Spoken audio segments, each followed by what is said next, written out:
So I'm here to announce my retirement today because apparently while I was away, Mike and Russ and Kevin and Ty and anybody else who joined in on some of the shows did better than I did numbers wise. So I think that you guys don't need me. So I'm passing my role of red hockey tape on. Well, I'm with you. I got to retire too because I wasn't on it either. I was down in Mississippi, the hockey hotbed. Mississippi. Was this hockey related? Why were you in Mississippi? No, it was not at all. I went to visit a Civil War battlefield there. I'm a little bit of a Civil War buff, and my great-great-grandfather, John B. Evans of the 61st Illinois Infantry, fought at Vicksburg.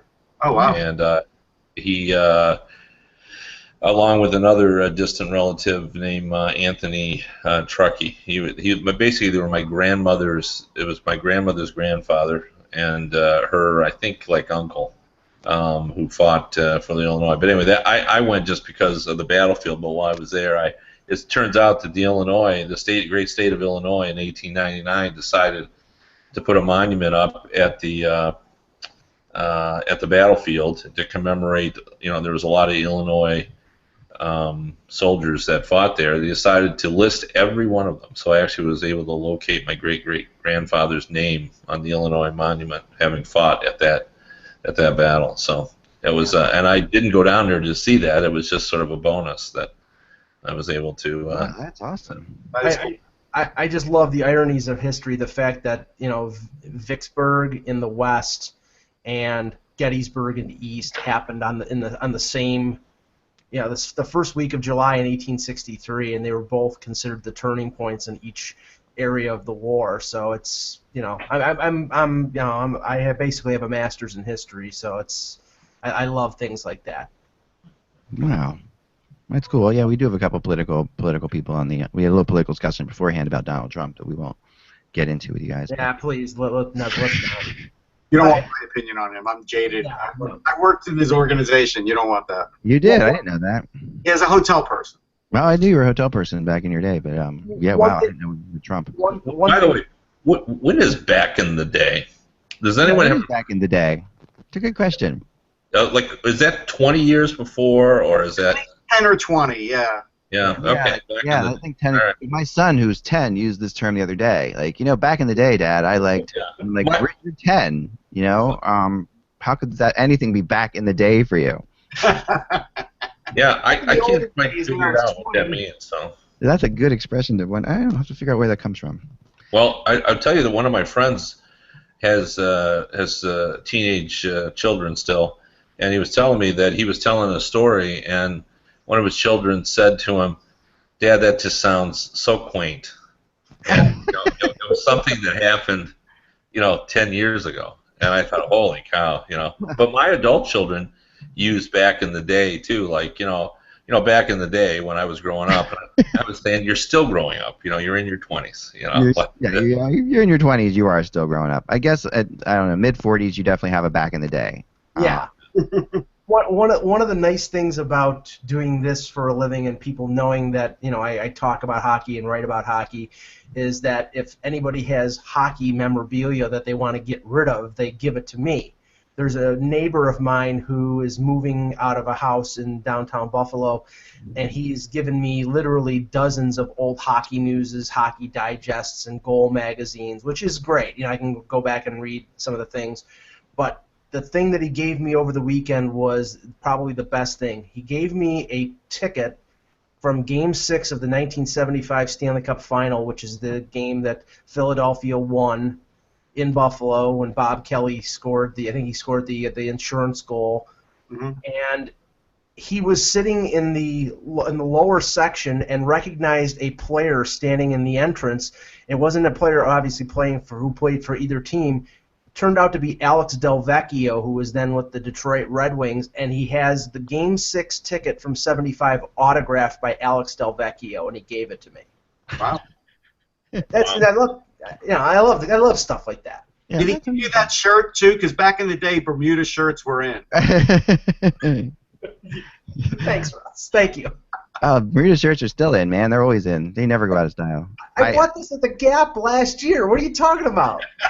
You got to go to the shore. You got to go to the shore. You got to see that. That's where everything's at. That's Yeah, and to be honest with you, there's another expression. Talk about regionalism.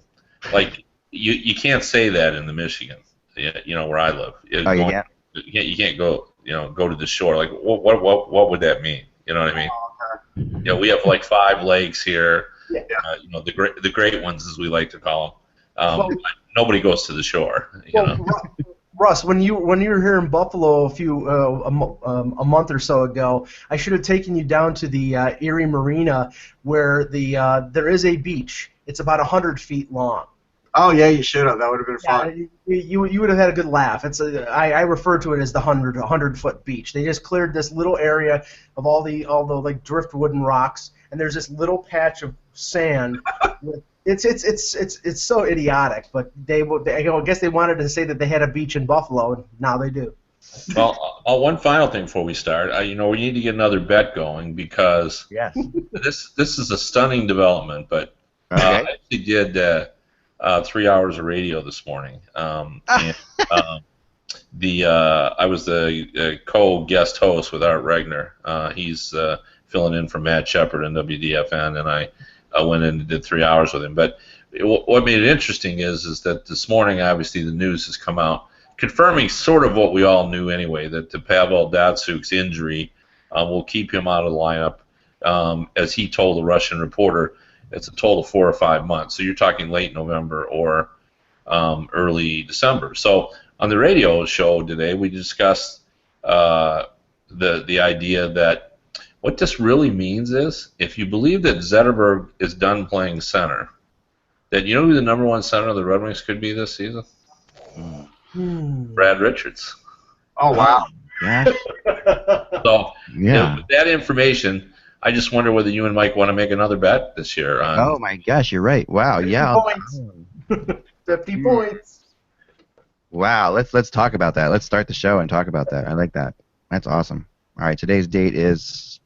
the 20th of July. Thank you. It's a Monday. The anniversary of the Apollo landing on the moon. Oh wow! Well, I saw a space documentary at an IMAX theater yesterday at a museum, so that all fits really nicely. Are any of you watching Astronaut Wives? The Astronaut Wives? No. Well, that's it's based on a lot of the same material as in several books. It seems to be rooted in historical fact. It's been interesting. I mean, basically, it paints the original astronauts as philandering. Sure. Quite a group, but really, a bunch of test pilots. Yeah.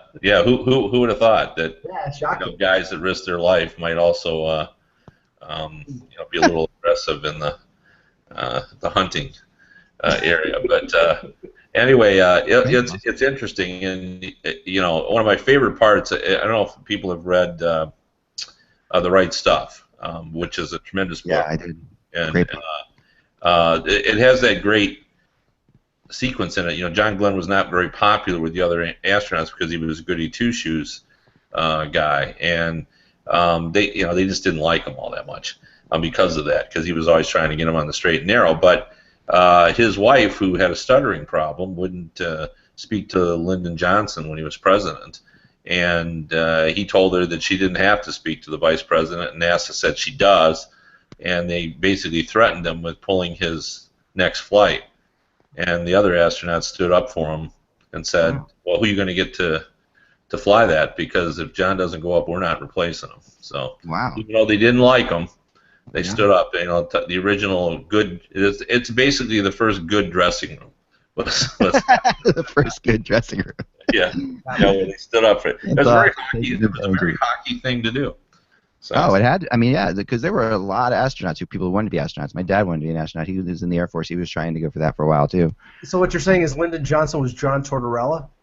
Right. Right. No, for sure. Sorry, all right. Let's hit it. Here we go. Here we go. Hello, Hockey World.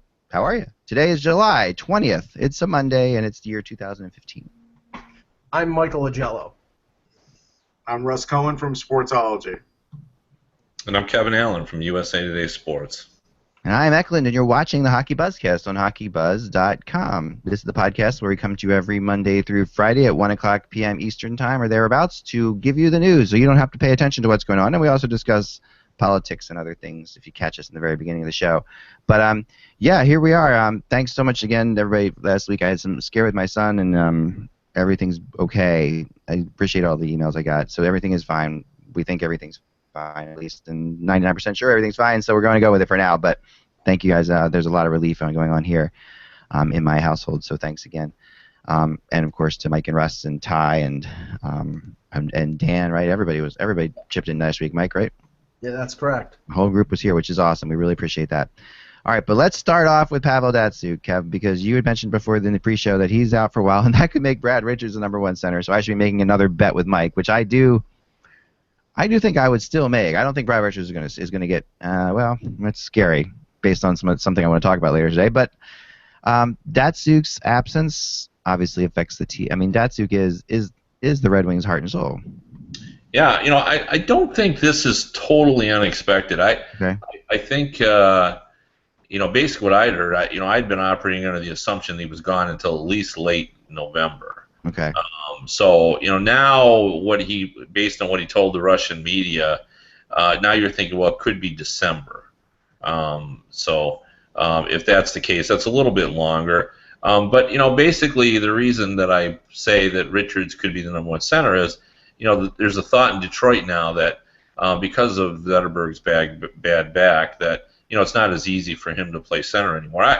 I personally, and I watch a lot of Red Wing games simply because I live here. Yeah. Zetterberg is still a good hockey player, and I think he still has good center instincts. It's just a matter of with his bad back, and it's had an effect on his skating, whether or not is he better suited to play the wing. So if that's the case, now your centers are Riley Sheehan. Darren Helm is a natural center, but actually played wing last season. And they don't have Stephen Weiss to kick around anymore. They got Glenn Denning, who's a speed guy as well. So when you add all that in, you start to say, maybe Richard's starting out the season as the #1 center. Which, wow, I mean, talk about a change in fortunes. Bought out a couple seasons ago. Couldn't necessarily find his spot at the beginning of last season. Finally did earn his spot, and I thought, contributed to the Stanley Cup championship. But now he could be back and start the season as the #1 center on the team. Now the wild card in all this, the one guy I didn't mention, is Dylan Larkin. I personally believe he's a /1 center in the making. We'll get Russ's take on Dylan pretty soon. But I think this guy could be a Taves/Yzerman-esque type of player.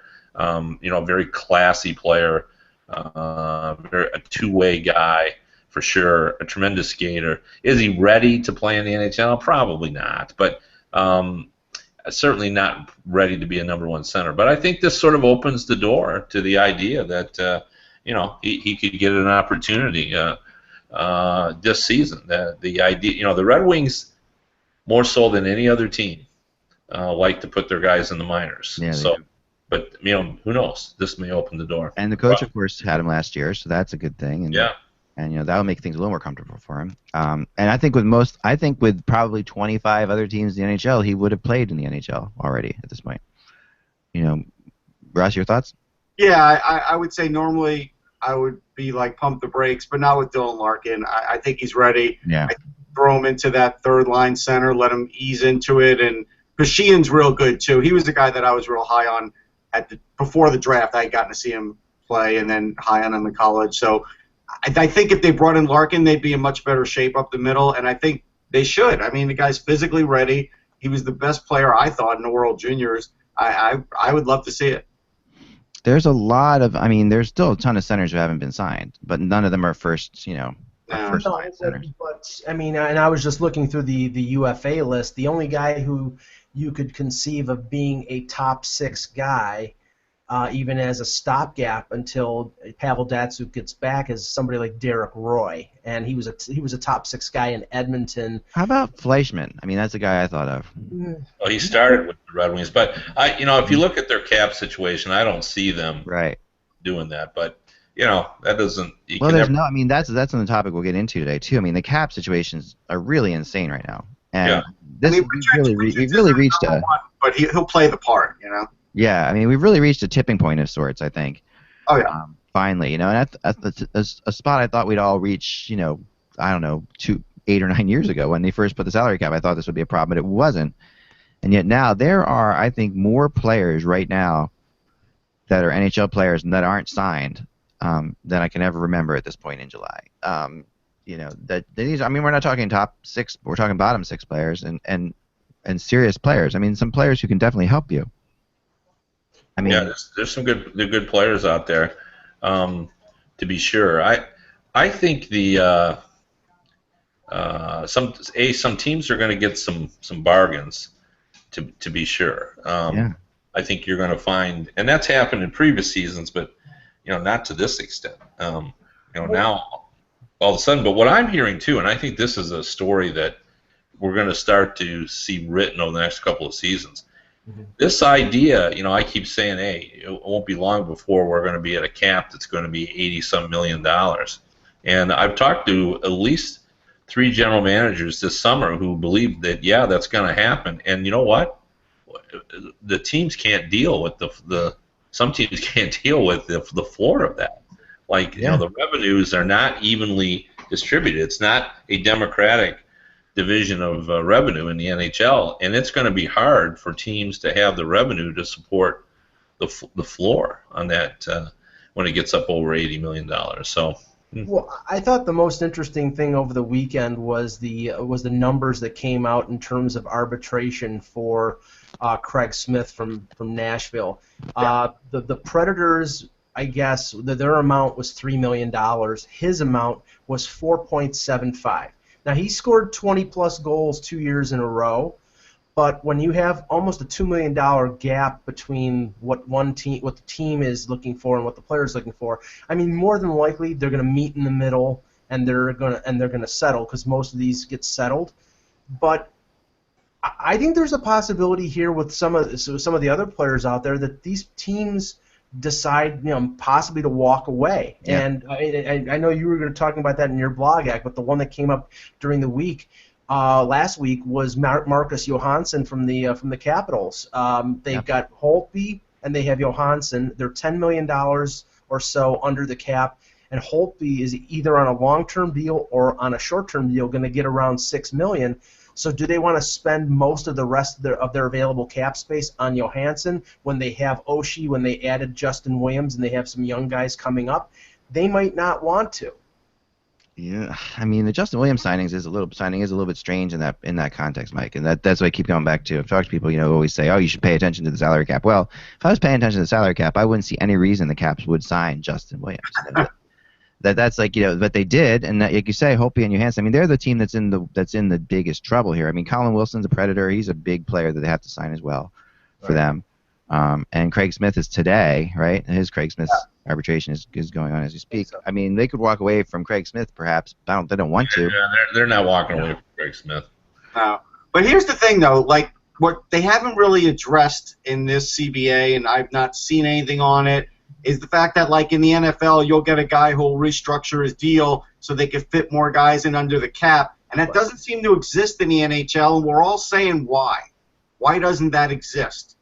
Kevin? Well, I think it doesn't exist because ultimately the way the NHL sees it is that's just a way to circumvent the cap. Basically you're borrowing from Peter to pay Paul. And, right. The way you do that is to move it forward or move it back, with the idea that the cap's going to grow exponentially. So,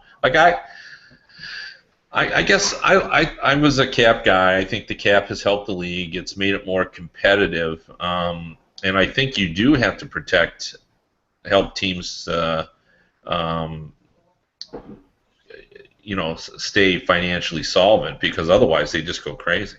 Yeah, Yeah, no, I agree with that, but I think the floor needs to be looked at again. I mean, I think that that's something that the salary floor is the big issue here, right? It's not the salary cap; it's the salary floor, like you said, Kevin. I mean, that's the big Yeah. issue. No, that's right. So, but And how are Um, you going to do that? I mean, and I think there could be maybe we'll get into expansion a little bit too today. Maybe there's some thoughts here that these teams are going to get this big influx of expansion money, and but that doesn't help towards hockey-related revenues at all, right? So, yeah, that money just goes in their pockets. You generally, Right. well, that money goes into the owner's pocket. It doesn't go into the I mean, it goes into the PA's pocket in the sense what I'm that they're talking going to have. doesn't Right, go. they're gonna have 20 or 46 players earning NHL salaries, but this $500 million expansion fee is going directly into the genes of the NHL owners, and I mean, I read an excellent article by Ken Campbell of the Hockey News over the weekend regarding the expansion process and the fact that these Canadian teams, the bids in Quebec City and the second in Toronto, are really hurt by how the Canadian dollar is going in the crapper right now. It's at 75 cents on the dollar right now. Yep. And I Quebec got to plan City, a vacation. Okay, thanks. right, and Quebec City has their building built already, but Toronto in Markham didn't put a shovel in the ground, and it got voted down by the Markham Town Council almost 2 years ago, and that's a disadvantage for them because now to build that building, it would have cost $325 million almost 2 years ago. Now it would cost over $400 million, and they still don't know whether they're gonna get an NHL team. And other expansion teams in the U.S., potential places like Vegas and Seattle and Portland and Milwaukee, they're paying in U.S. dollars. They're going to be drawing revenue in U.S. dollars. And the way the Canadian dollar is right now, the Rogers contract is bringing in less, and the expansion money, to another franchise in Canada will just bring in less than a potential U.S. franchise. And I think Seattle's out. I mean, the guy who was interested said he hasn't even filed for it, and the filing ends in a couple days. So I think you could pretty much count Seattle out of this round. There's another group that is filing, and I think the deadline is today, actually. Yeah. It is, yeah. Yeah. Well, I'm going to say about expansion. Yeah. And basically, haul out the stories that I wrote about the Winnipeg Jets situation and just change it to the Quebec Nordiques. Yeah. And I'll say this and say they're going to get an NHL franchise. Yeah. It's a slam dunk. They're low-hanging fruit. We can talk about it, debate it, talk about the Canadian dollar, but eventually they are going to get a franchise. But they're going to get it on the NHL's timetable. Yeah. And that's going to frustrate them. It's not going to be fun, but they're going to end up in the league at some point. Whether it's a transfer or another round of expansion, but they are going to get in. But I just see that's the tweet that was just sent out a few minutes ago by the Quebec ownership group saying that they've submitted their application for expansion. So yeah. I mean they're going to get a franchise. I don't know when it is, but they're going to get one. So there's no doubt about that. But the Canadian dollars, is being an issue, and let's not forget that that's what caused the problems back in the day for those smaller franchises. Back in the day. Excellent. Well, there you go. You remember that when the Canadian dollars was in trouble before, was really low. I think it was in the 65-cent range. Teams like Edmonton and Calgary were getting financial assistance from the NHL. The only teams in Canada that are immune from this are Toronto and Montreal. No matter what the dollar is, they'll be able to bring in enough. But those other franchises, they were the engine for the league in terms of the salary cap going up. But now the revenue from the Rogers deal and the revenue from the 6 or 7 NHL Canadian-based franchises, that affects the bottom line in the NHL. And the thought that the salary cap would continue to go up and up and up was based on the Canadian dollar remaining strong, and I think that's now going to waver a bit. Yeah, I think it's going to waver a lot. I mean, look, there's only so many of these cash sources still available for the NHL, and then at some point it's going to level off, and it's probably going to level off really soon, maybe even next year, because it's going to take a long time for the Canadian dollar to come back to the point where teams will really be able to spend a lot more, and I'm sure revenues will be good this year, but again, that TV deal is that TV deal. That's like 10 years or more, right, for Rogers. And I'm not sure how long the NBC deal is, but the NHL only has just so many of these deals that they can make. So at some point, and there's only, like after this expansion, you can't expand for a while. It's definitely going to dilute the talent pool to some degree. It is. I mean, the only. Yeah, go ahead. Go ahead. Well, there's going to be some natural growth, though. And the Canadian teams, don't represent the majority of the NHL teams. So Right. most of the teams are trading in American dollars, and most of the sponsorship is in American dollars. So I don't want to come across as painting a bleak outlook for the NHL. In fact, I think they're going to be still in good shape. I think they'll continue to grow. I think what we're going to see is the growth won't be the exponential growth that we've seen in the past. It'll just be, creeping up. Like this was the smallest increase we've had in the cap, and we could see that happening. But I think it won't be long before we're going to be over $80 million. I don't think there's any question about that. But expansion is a one-shot deal. I mean, in terms of. Yeah, you keep bringing that up, but I think everybody knows that. You know what I mean? Like. Yeah, everybody knows that the money just goes in the owner's pockets, and that's not going to be counted as the revenue. So I think that what people I don't know if everyone realizes this or not, but players are paid whether you play in Canada or the U.S. You're paid in U.S. dollars, which is what the issue is here. So that goes on. I can illustrate though how it really impacts the Canadian teams. I was working in Port Huron, Michigan. In the early 1980s, and at that point it was the exchange rate, because that's right across the Blue Water Bridge is Sarnia, and the Sarnia Bees were located there. It was a junior B team, and they had the Sarnia Summer Pro League, which I covered, which included a lot of guys from Sarnia, or the area of the Verbeeks and the Hunters, for example. All the brothers would come home and play the Sarnia Summer Pro League. So I spent a lot of time in Sarnia. And around Christmas time, the exchange was about 40%. But in order to lure American shoppers, and I remember this specifically, they were offering 50% exchange rates. It was a stretch, because that's not what it was. It was really like 40 or 41 or 42%. But just the fact that they would do that kind of shows how that's what the NHL was dealing with in those early 1980s. So. That's really crazy. Now I was texted something just now that, as I said that, that when a player is assigned to the AHL, he then will get paid in whatever dollar currency his country is. I was told. Oh. AHL players are paid on Canadian. Although there's a scale sent to me here that, like, for example, like 32. If you make 32,500 on a U.S. club, you have a choice of either getting that or getting 33.75 for your Canadian team. There's a little bit of a scale that's already written into this. There's a whole, I don't know how it quite exactly works, but apparently players playing the AHL on AHL standard play contracts shall receive maximum compensation on the. So I'm reading through this thing he's just sent me from the CBA.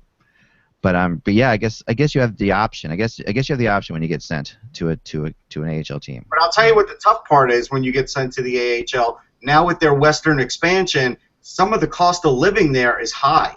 And so, like, right. No, absolutely. Like San Jose area, that's not a cheap place to live. I agree with you completely. I thought about that the second they joined the league. Yeah. It's always a little crazy there because of the up and down. Like, you can't sign a lease. You got to find a place to live. It's always a scramble. Yeah. Trying to. That's why you have so many guys that are, end up sharing apartments and so forth. So yeah, that's the minor league. Playing in the minor leagues, there's not there's a lot more hardship than romance with that. You gotta want it. Those guys earn every nickel and then some. Just playing in the minors, and the guys who aren't in the AHL, like, you really got to admire them. Those are the hardcore guys that just are playing for the love of the game. Yeah, the thing is that the average, and I, in doing the Cap Central, I see that the average AHL contract is usually around $70,000. And if you're living in Bakersfield or some of the franchises in Southern California, $70,000 is nothing. So I'm hopefully the teams realize this, and they're providing some help in terms of getting reasonable priced housing for their players, because that's tough. It's going to be tough for them to find housing and apartments close to their building, and for these players to make ends meet. Right. And then on the other side of the spectrum, this was just sent to me too, it was a Gazette article from before, and it says PK Subban, who makes Subban is an 8-year, $9 million contract, right? So $9 million per year. If the Canadian dollar is at 80 cents, which is even lower than that, he's earning the equivalent of $10.8 million in Canadian. Wow. So because he's living in Canada, he's paying his bills in Canada. So therefore, a player with the Canadian contract, the players players make out great when the Canadian dollar drops. I mean, the players are on contract. There's the taxes there, I think, probably cancel that out. Well, in Montreal for sure, yeah. There's no question about it. That's a given. Hey, there was semi-fun big news over the weekend. Tony Hand retired. He was the first British-born player to ever get drafted into the NHL in 1986. He was the 252nd overall pick by the Oilers. Never played in the NHL. But, the one thing I always have a pet peeve with is they called him, like, the British Gretzky. And it's like, I can't stand that. Like Leon Draisaitl's the German Gretzky. It's just like, you got to stop. But this guy's retired, and he's 47. So he's been playing, like, over in Europe forever. Like, and so it's kind of a cool career for him. I am not Cheektowaga Gretzky. You are Cheektowaga Gretzky. Don't kid yourself. Actually, the thing is, I don't think he's not the best English-born player. Steve Thomas was born in England, but he was the first to be drafted. Yes, and I don't think Steve Thomas was drafted. He was a free agent. Right. So that's this guy's distinction. Don't take away from his. Come on, man. No. That's And is it who was the team I saw? Oh yeah, Korean hockey players. Dallas has a bunch of Korean hockky players in their camp. Did you see this? Yes. They got 4 Korean hockey players in their camp. They're hoping to get a team going in a couple of years. Right. I think it's great. I mean, and Jim Nill always really, great with international hockey, so I can see why that's a perfect thing. And he's doing a great job. We haven't talked since they signed, since they went out and they got Oduya. But yeah, I think Jim Nill's just killing it again. But Nill was good though. You know what? The best quote that Nill said was, "Hey, look, they're just starting. They don't want to get embarrassed because it's like you don't want to just get a team together and all of a sudden get thrown into a tournament and be like Japan and lose games like 9-0." Well, we should talk about the Stars act because Yeah, I definitely do want to talk about it. But let's finish on expansion for a second, and let's go there because we know now that some of the other cities that we expected to file didn't necessarily file. My theory on Seattle is that they didn't file because they're looking at they want to relocate their team. I think they're looking for a relocation situation at some point in the future. I might be wrong, but it's just an arena. They just don't need an arena. That's Right. Well, the arena is obviously the big. Because I mean, the league has already said that the existing arena they would not accept even on a temporary basis. Right. The former Key Arena. Right. But power came out of my thing. I was about to lose you all. Okay. Yeah, no, I agree. So we're looking at this point. Does it seem, Kevin, like Quebec and Vegas in this round? I just wouldn't even want to guess. I just think it's a hard call. I think Vegas is in for sure, but other than that, I just don't know what they're thinking. And I think they really did want to see who was going to put their money up. Yeah. And so, who knows? No. I have been told not to put too much emphasis on the geography, which to me. It's hard not to. It's hard not to, right? Because I wrote an article over the weekend, and I did some research into who, if Quebec came in, who would move west, and I talked to a bunch of people, and no one would admit anything, of course, and everyone does seem to agree that Detroit will not move west if Quebec comes in. Yeah. The team I heard with the most likely scenario to move west was Carolina, which was, that I guess could make some sense. I mean, they are sort of an island to a degree. And I have talked about before, their natural rivalry with Tennessee and Texas in college football and basketball. But I have a feeling that would have more to do with the fact that if Karmanos is selling the team and you have a new owner coming in, the NHL would have a little leverage to say, okay, well, if we're going to approve your sale, you have to go to the West, at least temporarily. They would have leverage on that person. Yeah, I mean, because who else could it be? You know, you can't move Columbus back. You shouldn't move Columbus back, at least. I mean, you can move Columbus back, but I don't think you should. So I guess Carolina's the team. I mean, when you think about it, if one team's got to move west, who else could it be? What do you think, Russ? Yeah, I think Carolina makes sense. I'm trying to think. I mean, I don't think there's anybody else you would really put up there.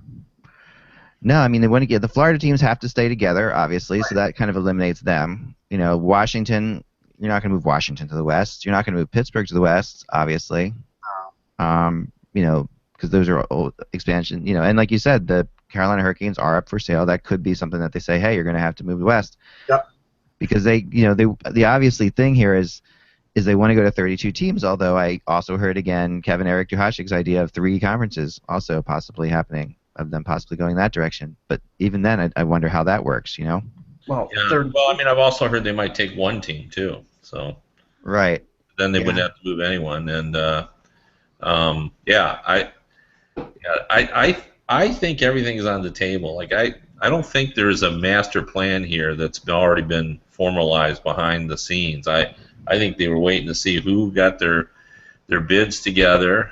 I mean, ideally, what you want is 2 teams in the West, but I don't think those 2 cities exist. Yeah, I mean, now did Kansas City get their offer in? Did we hear about that at all? Well, I was going to say the list hasn't been released of who, but you've heard Portland's name mentioned as that there's a group in Portland. There's Kansas City. You've even heard Milwaukee's name mentioned. So I mean, if you were doing it strictly on the basis of geography, and what would make a lot of sense, the city that I think would be a great fit would be Houston. Yeah. Mm-hmm. You know? Yeah, you need that. I couldn't agree more. You know, that's the thing. When I was in Houston, the one thing I learned from locals and everything else is they love college football. They will support pro football to a degree. Baseball is always on the edge of being supported. They're not a great sports town. That's the only problem with Houston. Yeah, no, I've heard the same. Yeah. Yeah, I've heard people compare them to Atlanta, which is not a good sports town either. Really, Atlanta is a terrible sports town. Similar, but you do need to give yourself. You do at least give yourself a natural rival for the Stars, which would be good. That would be good. Yeah, but the Rockets, you know, I mean, they could be used as a comparative, and you know, even though they've been fairly successful over the last couple of years, they're not selling out every game, and they have guys like Dwight Howard, and I'm not a big NBA guy, but I'm saying they have guys like Dwight Howard and James Harden, and they make the playoffs, and they're not selling out all the time, so that would be a comparative to use for an NHL team. Yeah. Now Portland is pretty darn close. I mean, obviously Seattle's close too, but you know, pretty close to Portland's. I guess closer to San Jose. Well, it's a pretty good drive. I mean, there's a great distance there. I've made that drive. There's a big distance difference between San Jose and Portland. So Portland's far enough away. Seattle's close, really close to Vancouver. That seems like an issue that would be more significant. That's only a couple hours away. And I know Seattle, you know, obviously is a great sports town and has. I'm just surprised. I mean, that they have a team that plays there, the Thunderbirds, right? Where do the Thunderbirds play? They play in an arena. They play in Key Arena. I was in there for a Supersonics game once and was in there for a practice. And apparently it's pretty good there, but it's not great there. It's not well. But people think if there's a pro team, then you're going to get the Canada bleed over because Vancouver's only a couple hours. And so that may help them. But they're not greatly attended games. They're not. But Canucks fans aren't Maple Leaf fans, you know. Like Canucks fans, I don't think they're gonna go. I don't think they're gonna leave Vancouver. They might. Maybe. I mean, you know, but the NHL is not unprecedented for the NHL to throw a team into a minor league arena for a while. I mean, they've done this before. Yeah, but they've said that's not acceptable in Seattle. They're already on record. Okay. All right, that is okay. All right, well then, yeah, you have it, you know. So. I do agree, Kevin, that you have to look at the geography, but I've also, when I've asked people, and I'm sure you've gotten the same answer, that they're not really looking at the geography at all. They're looking at the money. They're looking at who can run this thing, who can put a good, successful team together. Yeah, no, I agree. I've heard the same thing. Everybody said don't get hung up on geography, so we'll figure it out, kind of thing. Yeah.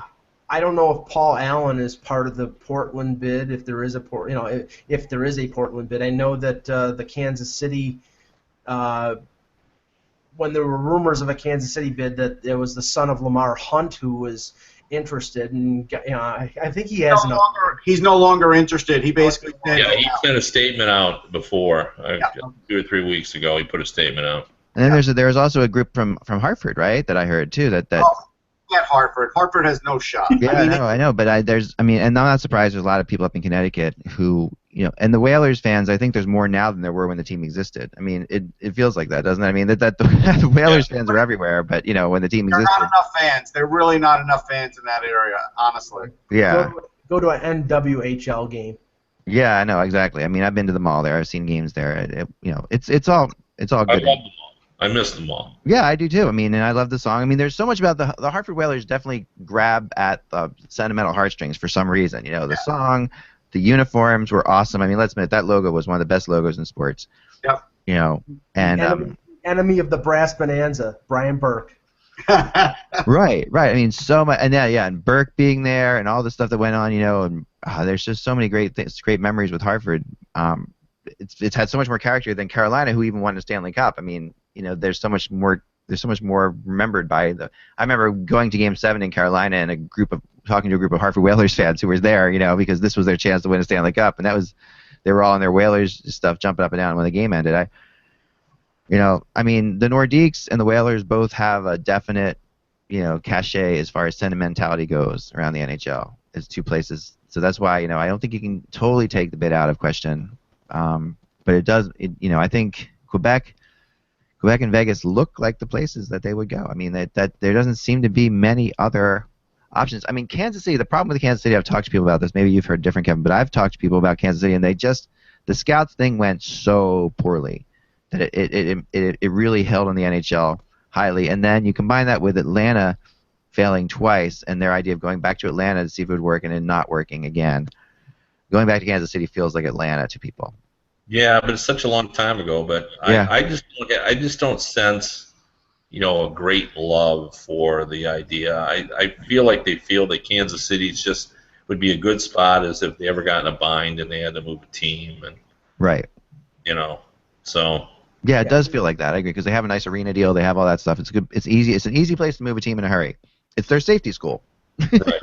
Yeah. No, that's right. But it was 38 years ago. I mean, it was. I know. I completely agree with that. I couldn't agree more. I had a little fun thing I wanted to do today as well, since it's the summer, and but I definitely want to discuss Dallas to a degree. So let's get into this. Let's talk a little bit of it. I got this thing sent to me, and I really like this. I'm bringing it up now, and it was sent to me by a reader, and it's on Reddit as well. But it's really cool. What it is basically a guy took the last 15 years of in the NHL and determined what were the best. What is the best team's record, the best goals for, the best goals against over the last 15 years. Which is really interesting. So it's like basically since the year 2000. Who do you feel? I'm gonna let you guys to guess. Has scored the most points? We'll go through the three of you. We're gonna have a little game show here between the three of you. Game show. We'll start with Kevin on the first one, then Mike on the second. Then we'll make this fair. The most points over the last 15 years? Yeah, since 2015. I'll tell you, they have 1,467 points since 2000. I'm gonna go with the Red Wings. Okay, Mike.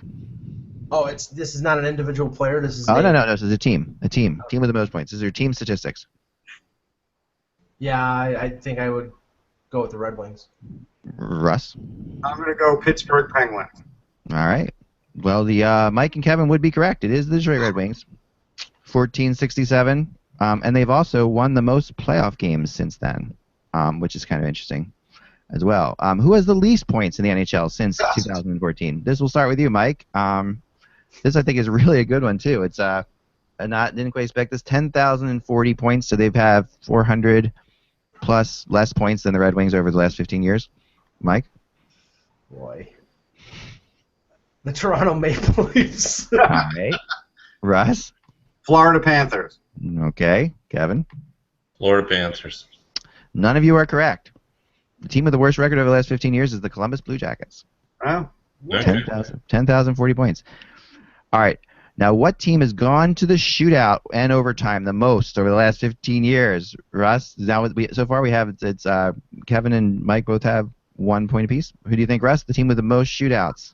It's between two teams in my mind. I am going to go Philadelphia Flyers. All right, that's a good guess. Kevin? New Jersey Devils. That's another good guess. Mike? I was saying New Jersey because of their bad record, but I'll go the New York Islanders.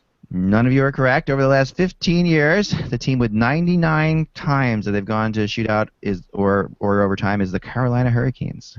Oh, wow. In the last 15 years. And who has lost the most times in overtime over the last 15 years? Totally different. This will start with you, Kevin. What do you think? New Jersey Devils. Good guess. Mike? New Jersey Devils. Russ? New York Islanders. That is incorrect. The Florida Panthers have lost the most times in overtime over the last 15 years. How about that? And the least overtime. Who's won the most in overtime, I guess, over the last 15 years? Mike?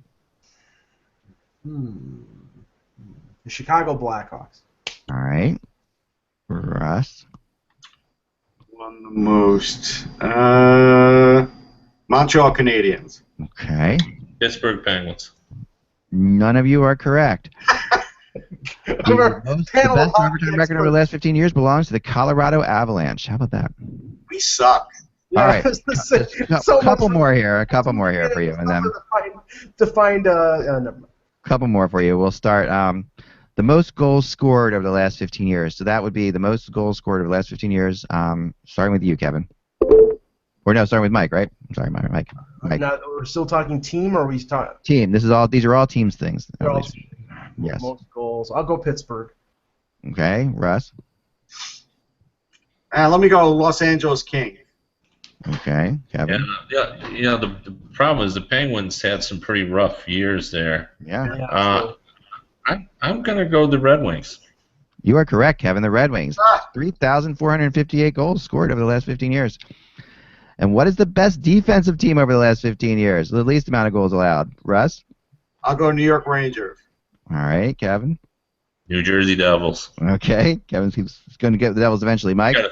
Yeah. Yeah, New Jersey Devils. None of you are correct.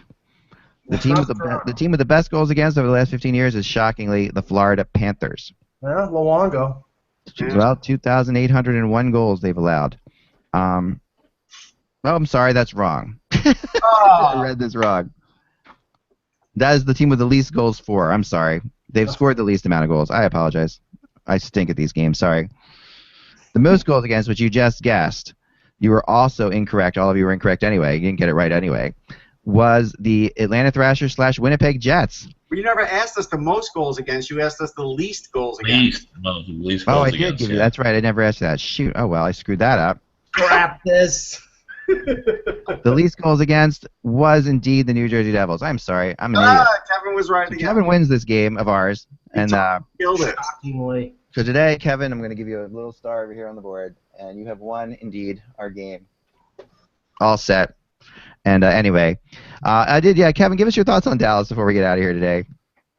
Well, I really like the moves, and they almost have like they've become the new Blackhawks, and they've got 3 former Blackhawks, and Niemi and Oduya, and let's not forget that they won with 4 defensemen. The Blackhawks I'm speaking of, and Oduya was one of those guys, and Patrick Sharp is a proven scorer who has been consistently scored goals, and I think that completes. And Dallas, in my mind, have they're obviously not Taves and Kane, but they're similar in Sagan and Ben in terms of their ability. And Nikushkin's coming back, and now they've got Spezza and Sharp would be able to play together, and they got Klingberg, who I think he's certainly not Duncan Keith, but I think he's a pretty effective defenseman. I really like what Jim Nill has done this summer, and I think he's put his team in contention in the Western Conference without a doubt. I think a lot of people are going to call them a playoff team at this point. When we get the predictions, I think that's hard to keep them out of it, even though making playoffs in the West is so difficult. Well, I mean, I thought they were a playoff team last year, and then Nikushkin had that injury that kept him out for most of the year. Yes, so did I. But I mean, the one thing I would be concerned about, even though they did add Oduya, and they have young defensemen like Klingberg, who had a great rookie season, and Julius Honka, one of their prospects, both Swedes, and the influence of a guy like Oduya as the grizzled veteran may help them. The depth on defense, they're going to rely a lot on young defensemen. Jamie Alexiak, Honka, Stephen Johns, who they got in the deal with Sharp. a lot of pressure is going to be on those guys to perform, because Goligoski, Demers, Oduya, and Klingberg is not exactly an awe-inspiring top four. I think they're going to have to, have some balance there, and if they can get production and good performances out of the entire top six, then they should be a playoff team. But to me, they're a candidate who's going to be looking to add a defenseman maybe at the deadline. But they have the kind of coach that could sort of band them together too, though. I think based on their coach, they've got a really good shot now to be a really good team. I agree with that. I think Honk is finished too. Okay. He is finished. Honk is finished. I'm sorry. Yep. Yeah. Okay. So that's. I mean, it brings up another point, which we'll leave on. This is the last point we'll talk about today. Before we talked about the Blackhawks when they won their first Stanley Cup, they had to tear it down, in a big way, and then they got back eventually. It only took them a year off to get back to it, or 2 years off, right? Was it 2 years off? Yeah. So anyway, and I really felt like this Blackhawks team wouldn't have to tear down as much as that Blackhawks team, but I think now in retrospect, this Blackhawks team has torn down more than the Blackhawks that won the first Stanley Cup. Do you agree with that, Kev? Well, there were more players in 2010. I mean, half the roster they turned over. Right. But what's different is these players are really significant players. Oduya was a top 4 defenseman. Yeah. And Sharp has been, instrumental. But he did play a third line role on that team that just won. And Richards and Vermette were good role players. So it's been interesting. I think I would probably say it was 2010 tore down more, because you remember Bufflin, Ladd moved off that team, Brower. Right. So. But you've got Saad and you've got Oduya. Well, Sharp. I will say this. I think the Blackhawks have surprised themselves. The Blackhawk players are surprised how many players have been moved out. Yeah. Yeah. No, I think that's very true. I don't think they saw this coming as much as the 2010. And, this is definitely a team that now, when you look at them, you look at them as one of the top teams in the league. I guess, do you still put them at the top of their division when you're looking forward, Russ? What are your thoughts on that? Yeah, I think they're still pretty close there, if not there. You got to remember, too, in 2010 they lost their goalie, right, Anthony Emmy. They didn't lose Crawford. So to me, that's probably more significant than almost the other moves, is when you have to change your goalie that won a cup. Because look with Tampa, when Tampa lost Hobby Bullen, that was it for them, right? They never even looked like the same team. So I think they'll be pretty close. But Russ, you think they loved Niemi as much as they do Crawford? I don't think they did. No. But I'm just saying effectiveness and just leading them to a cup. It's kind of odd that the next year he was gone. That's all I mean. No, I don't think they loved him the same way. No. Yeah, I don't think they were all that. That was a significant for them. And I heard from so many people that Crawford's name was bandied about as possibly being moved. I don't know if this is true, but it's just. I heard from too many people that it was true, that that he could be had. The contract was really something no one else could take on, but that was one of their options to clear space was Crawford. I mean, they do like Scott Darling. They did name a street after him in Chicago.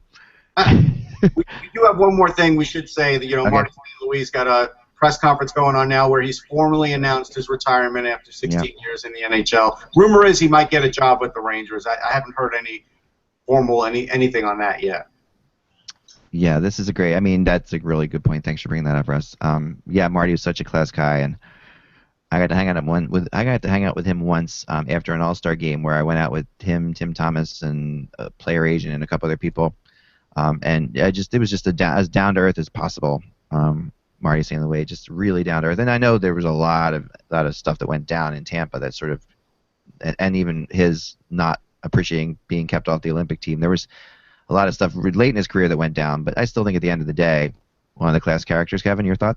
Yep, for sure. And I think everybody rooted for him because he was a smaller player, undrafted. Calgary didn't know what they had when the Flames had him, and then got to Tampa Bay and was just an exceptional player. I consider him a classy player as well. Benjamin were at odds a little bit, but I think that was his pride. Basically what made St. Louis was his pride, and I think that's why he had the feeling he did about the Olympics. That he felt like even though I don't think this was true, that his GM didn't stand up for him.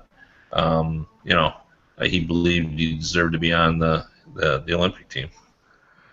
And Russ, people rip this trade all the time for the Rangers' perspective, but I really still feel to this point that Marty St. Louis is what got them so close to a Stanley Cup. No, he did. Without him, they wouldn't have gotten there. The circumstances, everything else, the team, and it definitely got him there. So, in that regard, the trade was successful because that's what they wanted to do. The ripping part, right. But without him, they wouldn't have made it. Yeah, right. They wouldn't have. And he was quite impactful. He was. When he first got there, watching him play, and I remember that first game watching him play for the Rangers. Yeah. That was something. You realize that how fast and how quick this guy was and how much damage he could do. And it's a shame he deteriorated relatively quickly. His speed went away pretty fast. Those speed guys, once the speed yeah. go, it's really tough in the NHL. Like, it's just, you have to have, Yager never really had great speed, right? So he built up his body, and now he could be a puck control guy. Right. When you lose your speed, it's tough.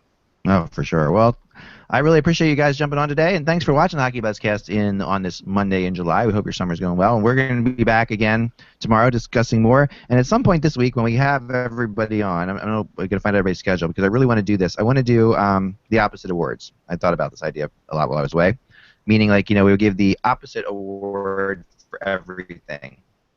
So the worst out awards for, just for some fun. The least goals scored by a player per games played, that kind of thing. Okay. So I'm gonna find out everybody's schedule, and if Wednesday, I think you're back on Russ on Wednesday. So Kevin, are you around Wednesday? Yeah, I'll do it Wednesday. So we're doing the anti-Norris, the worst defenseman. Exactly, the worst defenseman. Yeah. Okay. We'll do the anti-everything and anti-coach, anti-Jack Adams. We're having fun with this. It'll be good. Instead of calling it the Rocket Richard, we'll call it the Jimmy Man Award.